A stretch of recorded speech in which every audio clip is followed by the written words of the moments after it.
Everyone, welcome to CPK Social Science classes. So students, in this lecture we are going to study about our last topic, that is sense of collective belonging. So students, इससे पहले वाले lecture में हमने पढ़ा था limitations of civil disobedience movement, जिसमें हमने सारी limitations देखी थी कि civil disobedience movement इतना सक्सेसफुल नहीं हो पाया था.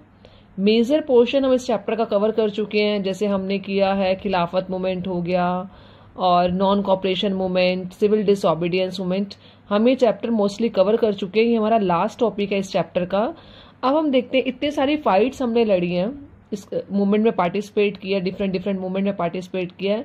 जितने भी लोगों ने पार्टिसिपेट किया डायरेक्टली और इनडायरेक्टली, वो किसके अगेंस्ट था? वो ब्रिटिशर्स के अगेंस्ट था. मतलब जिस पर्सन ने पार्टिसिपेट किया है वो किसके खिलाफ किया है? ब्रिटिशर्स के खिलाफ किया है. तो लोगों के अंदर कहीं ना कहीं फीलिंग आ चुकी थी एक नेशन वाली, कि हम एक ही नेशन से बिलोंग करते हैं. तो हम स्टार्ट करते हैं अपना topic, that is sense of collective belonging. Nationalism arise due to experience of united struggles. मतलब जो हमने डिफरेंट स्ट्रगल्स में पार्टिसिपेट किया, डिफरेंट मूवमेंट में पार्टिसिपेट किया, तो उन मूवमेंट में पार्टिसिपेट करने में लोगों को लगा कि हमारा जो हम किसके खिलाफ लड़ रहे हैं, ब्रिटिशर्स के खिलाफ लड़ रहे हैं. और ब्रिटिशर्स के खिलाफ लड़ रहे हैं तो वो अपने आप में एक यूनाइटेड फील करा रहे थे एक दूसरे से. मतलब हम सब लोग इकट्ठे हैं, जो हम एक ही राइवल है हमारा, हम उसके खिलाफ लड़ रहे हैं. तो इसने भी बहुत रोल प्ले किया लोगों के अंदर एक कलेक्टिव बिलोंगिंग की एक फीलिंग डेवलप करने में. नेक्स्ट है हमारा कल्चरल प्रोसेसेस. कल्चरल प्रोसेसेस मतलब क्या क्या कल्चरल डायमेंशंस थी जिसने हेल्प की इस जो कलेक्टिव बिलोंगिंग की जो फीलिंग थी उसको इंडल्ज करने में. कल्चरल डायमेंशंस ने कैसे हेल्प की?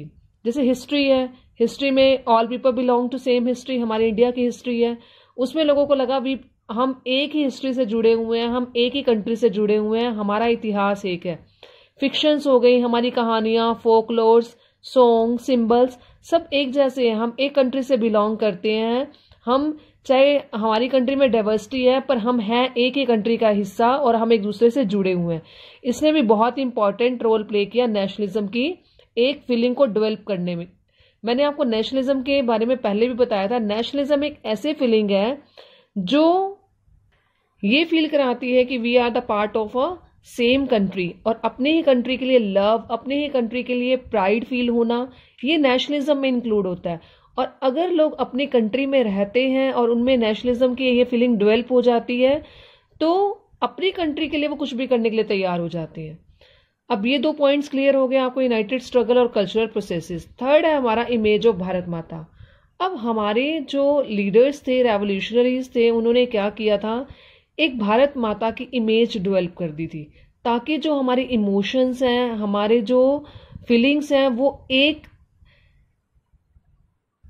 इमेज क्रिएट कर दी है. मतलब ऐसा नहीं है भारत माता कोई लीडर थी या उन्होंने कोई स्ट्रगल में पार्टिसिपेट किया था, नहीं. हमने जो अपने नेशन को एक माता की एक पोजीशन दे दी है, ताकि हमारी जो फीलिंग है वो उनसे कनेक्टेड हो सके. माँ शब्द जोड़ दिया है हमने अपने देश को. मतलब अगर हम अपने देश को एक देश नहीं फील कर रहे हैं, एक माँ की तरह उसके साथ हम कनेक्टेड हो गए हैं, तो वो उन्होंने फिगर दी किसको, हमारी कंट्री को. क्या इमेज क्रिएट कर दी उसकी? भारत माता की. और इसको किसने क्रिएट किया था? बंकिम चंद्र चटर्जी भी बोल सकते हैं, चट्टोपाध्याय भी बोल सकते हैं. उन्होंने वंदे मातरम सॉन्ग भी लिखा. वंदे मातरम सॉन्ग मतलब जो हमारी कंट्री से बिलोंग करता था, जिसमें हम अपनी कंट्री का प्राइड फील करते थे. और इनके जो Rabindranath Tagore painted image of Bharat माता, रविंद्रनाथ टैगोर ने भारत माता की इमेज को पेंट किया. अब भारत माता की जैसे फिगर बनाई थी रविंद्रनाथ टैगोर ने, वो बड़ी एस्थेटिक फिगर बनाई थी. मतलब बड़ी काम, कंपोज्ड, डिवाइन, स्पिरिचुअल, मतलब ऐसी फिगर बनाई थी जैसे स्पिरिचुअलिटी मीन्स आप कह सकते हैं भगवान से रिलेटेड. जैसे हम भगवान की पूजा करते हैं, वैसे ही एक फिगर बनाई गई, एक ऐसा फ्रेमवर्क बनाया गया. Let me show. देखिए इसमें शो किया गया है, बड़ी ही काम फिगर बनाई गई है, डिवाइन, स्पिरिचुअल सी, कि धर्म से रिलेटेड हो. जैसे लोग धर्म की पूजा करते हैं, धर्म को मानते हैं, वैसे ही जो भारत है उसको एक माता की छवि दी गई है ताकि लोग इससे कनेक्टेड फील हो सके, ताकि लोगों को एक फील डेवलप हो जाए कि we are from a one nation, और उनके अंदर कलेक्टिव बिलोंगिंगनेस आ सके कि वो अपने नेशन में एक प्राइड फील कर सके और अपने आप को नेशन का एक पार्ट समझ सके। हमारा नेक्स्ट टॉपिक है री इंटरप्रिटेशन ऑफ हिस्ट्री। क्या होता था? री इंटरप्रिटेशन मीन्स होता है हिस्ट्री में वापस जाके देखना और उसको इंटरप्रिएट करना, दोबारा से री इंटरप्रिटेशन करना उसकी, कि Indians began looking into the past to discover India's great achievements. क्योंकि जो ब्रिटिशर्स थे वो इंडियंस को बोलते थे we are inferior, we belong to a primitive world, we are backward, मतलब हम इतने पिछड़े हुए हैं कि हम कभी भी आगे नहीं निकल सकते हैं। वो इंडियंस को ही बोलते थे कि वो बैकवर्ड है, प्रिमिटिव है, इनकेपेबल है ऑफ गवर्निंग देमसेल्फ, कि वो अपने आप को खुद को गवर्न नहीं कर सकते।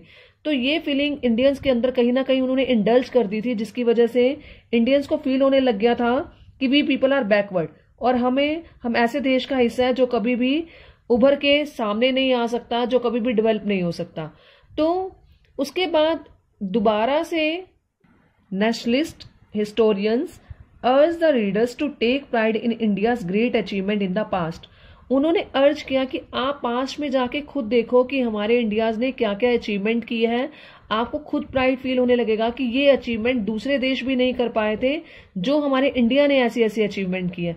उस अचीवमेंट को देख के लोगों ने प्राइड फील किया और उन्हें लगा कि हम स्ट्रगल करेंगे किसके अगेंस्ट? ब्रिटिशर्स के against, to change the miserable condition of our India. हम अपने इंडिया की कंडीशन को चेंज करने के लिए स्ट्रगल करेंगे। They rode glorious development in the ancient time. तो उन लीडर्स ने, जो नेशनलिस्ट हिस्टोरियंस थे, उन्होंने ग्लोरियस डेवलपमेंट लिखी इंडिया के बारे में, ताकि लोगों को फील हो कि हम किस कंट्री से बिलोंग करते हैं और अपनी कंट्री को बचाने के लिए हम क्या क्या कर सकते हैं। नेक्स्ट टॉपिक है हमारा revival of Indian folklores. Indian folklores मतलब जैसे आपने देखा होगा हर एक शहर का अपना अपना सांस्कृतिक कुछ डायमेंशंस होती हैं, वो अपनी अपनी लोक कथाएं गाते हैं, लोक गीत गाते हैं। तो नेशनलिस्ट लीडर्स ने क्या किया? नेशनलिस्ट जो लीडर्स थे, जो पीपल थे, उन्होंने क्या किया? फोक टेल्स को रिकॉर्ड करना शुरू कर दिया, डिफरेंट डिफरेंट जगहों पर जाके उनको कंपोज किया। They tour village to gather folk song. Folk songs को इकट्ठा होने के लिए वो एक जगह से दूसरी जगह पे गए और उन्होंने उस चीज को कंपोज किया, उनको इकट्ठा करके ऐसी जगह रखा ताकि वो इन सब चीजों को अलग अलग जगहों पर रहने वाले लोगों तक पहुंचा सके। आपने देखा होगा, अब हमें पिछले जमाने के बारे में नहीं पता क्या होता था, लोग क्या करते थे। तो अब हम अगर हिस्ट्री में देखना चाहें, यूट्यूब पे देखना चाहें, तो वो सारी चीजें हमें मिल जाती हैं। तो मतलब किसी ना किसी पर्सन ने उस चीज को इकट्ठा किया, कंपोज करके ऐसे फ्रेमवर्क में डाला जहां से हम उसके बारे में जान सकते हैं। तो ऐसे ही पहले के टाइम में नेशनलिस्ट लीडर्स थे, उन्होंने भी यही किया। अलग अलग जगहों पर, अलग अलग शहरों पर, अलग अलग सिटीज में जाके उन सब फोक टेल्स को, फोक सॉन्ग को कलेक्ट किया और सब लोगों तक उनको पहुंचाया, ताकि हमारा जो कहीं ट्रेडिशनल कल्चर है वो खत्म ना हो जाए। उसकी प्रमोशन के लिए चीजें उन्होंने की। और आज भी कहीं ना कहीं हम पुराने रीति रिवाजों से और पुराने सांस्कृतिक कार्यक्रमों से, पुरानी लोक कथाओं से आज भी हम जुड़े हुए हैं। तो इससे इन सबको पढ़ के, इन सबको सुनकर हमारे मन में खुद ही कलेक्टिव बिलोंगिंगनेस की एक फीलिंग क्रिएट हो जाती है, एक नेशनलिज्म की भावना आ जाती है कि हमने अपने देश के लिए एक साथ एकजुट होकर लड़ना है, अपने देश के लिए काम करना है। तो उस टाइम पर नतेशा शास्त्री थी, उन्होंने भी फोकलोर कलेक्ट किया। वो कौन सा था? सदर्न इंडिया का। तो इन चीजों में भी क्या फील होता था? प्राइड फील होता था, एक बिलोंगिंगनेस की फीलिंग क्रिएट होती थी। अब हम पढ़ेंगे स्वराज फ्लैग। स्वराज फ्लैग मतलब, अब आप देखो, एक फ्लैग एक ऐसी चीज है जिसको हम अगर अपने हैंड में लेके जा रहे हैं किसी प्रोजेशन में या कहीं भी किसी मीटिंग में या कोई जुलूस निकल रहा है उसमें हम लेके जा रहे हैं, तो एक प्राइड फील होता है कि ये हमारी कंट्री का फ्लैग है। और जब भी लहराता है तो देख के ही उसको प्राइड फील होता है, एक इमोशनल कनेक्शन फील होता है उस चीज के साथ। तो किसी भी कंट्री का कोई भी फ्लैग हो तो वो उसकी नेशनलिज्म की जो फीलिंग है उससे हमेशा कनेक्टेड रहता है। तो नेशनलिज्म जो हमारा फ्लैग है नेशन का, उसमें धीरे धीरे चेंजेस आए। जो पहले के टाइम में था और जो अब के टाइम में था, उसमें टाइम के अकॉर्डिंग उसमें चेंजेस आते रहे। पहले का जो हमारा फ्लैग था try colour flag, red green और व्हाइट कलर होता था, उसमें 8 लोटस होते थे जो 8 प्रोविंसेस शो करते थे ब्रिटिशर्स के। मतलब कि जो हमारी कंट्री थी वो 8 प्रोविंसेस में डिवाइडेड थी, तो 8 लोटस उसको शो करते थे। एक क्रीजेंट मून बना हुआ था, क्रीजेंट मून मतलब इस शेप में अगर हम कहें, मतलब आधे से कम, इसको बोलते हैं हम crescent moon, representing Hindu and Muslims.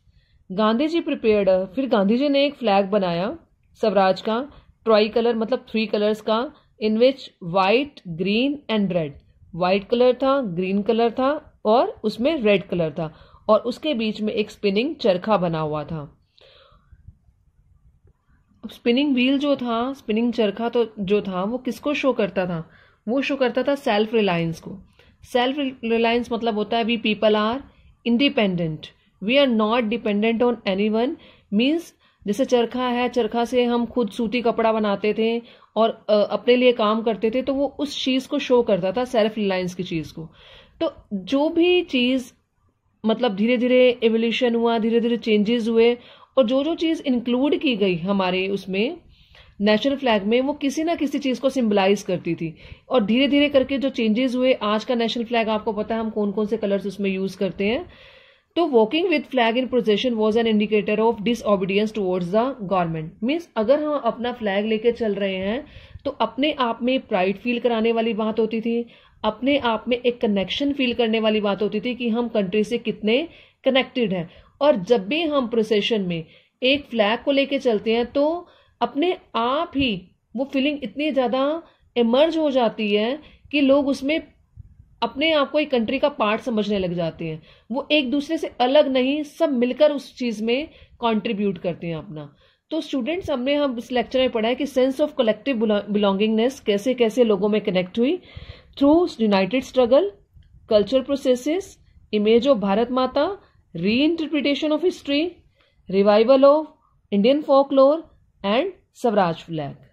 So students, इस लास्ट टॉपिक पे भी आपके ऊपर एक 5 मार्क्स का क्वेश्चन आ जाता है, जैसे how did people belonging to different communities, regions और languages group develop the sense of collective belonging in India during the freedom struggle, explain. ये भी आ जाता है, या explain the major factors which promoted the sense of nationalism in the Indians.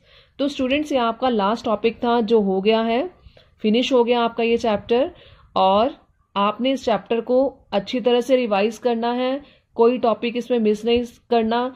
अगर आप चाहते हैं कि आपके पूरे मार्क्स आए और आप इसमें से क्वेश्चंस इजीली कवर कर पाएं, तो आपको इस लेक्चर की, इस चैप्टर की सारी वीडियोस अच्छी तरह से सुननी है, स्टार्टिंग से लेकर टिल एंड तक। Thank you students.